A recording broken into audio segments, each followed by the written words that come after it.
پارتی لدسپیکی آسایی کرنا روشا هریمه و کارا کرنا پارلمان کردستان گریدایا بگوهرینا یوسف محمد و دیار کرنا سروک کنو بو پارلمانی تفگرا گورانجی هیا نها رد کریا که گوهرانکاری د پوست سروک پارلمانی دا بکتن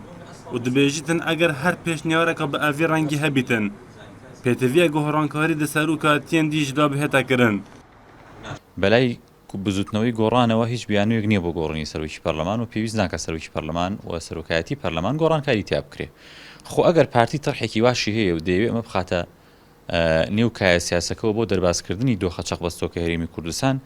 باشتر وایە باس لە ئاڵوگۆڕ لە نێوان سەرۆکایەتیەکانە بکە کە تۆ دڵی سەرۆکی پەرلەمانم بەرێ من شتێکی تر دەدەمێ لانی کەم لە بەرامبەر سەرۆکایەتی پەرلەمان دەبێ باز لە سەرۆکایەتی هەرێم یان لە سەرۆکایەتی حکوومەت یان ئەنجومەنی ئاسایش بکە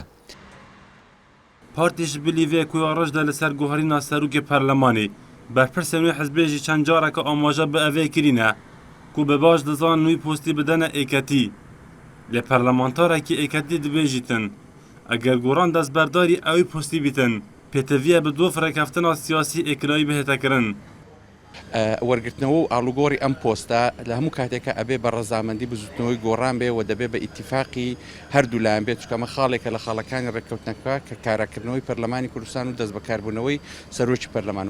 لە ئەگەری ڕێککەوتنێکی دووبارە بۆ گۆڕینی دەستەی سەرۆکایەتی پەرلەمان دەبێت ئیستحقاقی بزوتنەوەی گۆڕان لە شوێنێکیکە لە پۆستێکیکە بۆیان قەرەبوو بکرێتەوە بە پێچەوانەوە یەکێتی نیشتیمانی کوردستان بەبێ ڕەزامەندی بزوتنەوەی گۆڕان و سەرکردایەتی هاوبەش ناچێتەوە ژێرباری وەرگرتنی ئەو پۆست دنوترین هلویز دا سبارت به پوست دوی یوسف محمد سروک پارلمانی دبیجیتن هر پیشنیاره که آلیان سیاسی لسر رگ بکوون اوی راضیه و اگر گورانکاری سروک حرمی و حکومت دا بهتا کرن او جی آماده دستاج کاری بردتن پارلمانتاره که پارتی جی دبیجیتن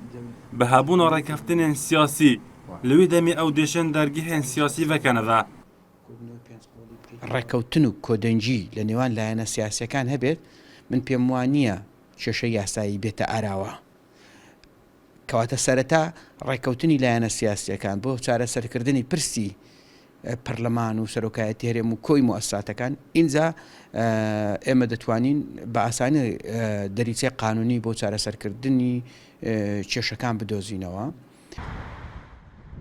تێکچوونە ڕەوشە سیاسیە هەرێمە کوردستانê و girêdayîmana prosa siyasî nekûkiyên Kurd ê xistina di navbera aliyan da pişkek ji aliyan egerê çareserkirina arîşan bû serokatiya herêmê vedizivirînin.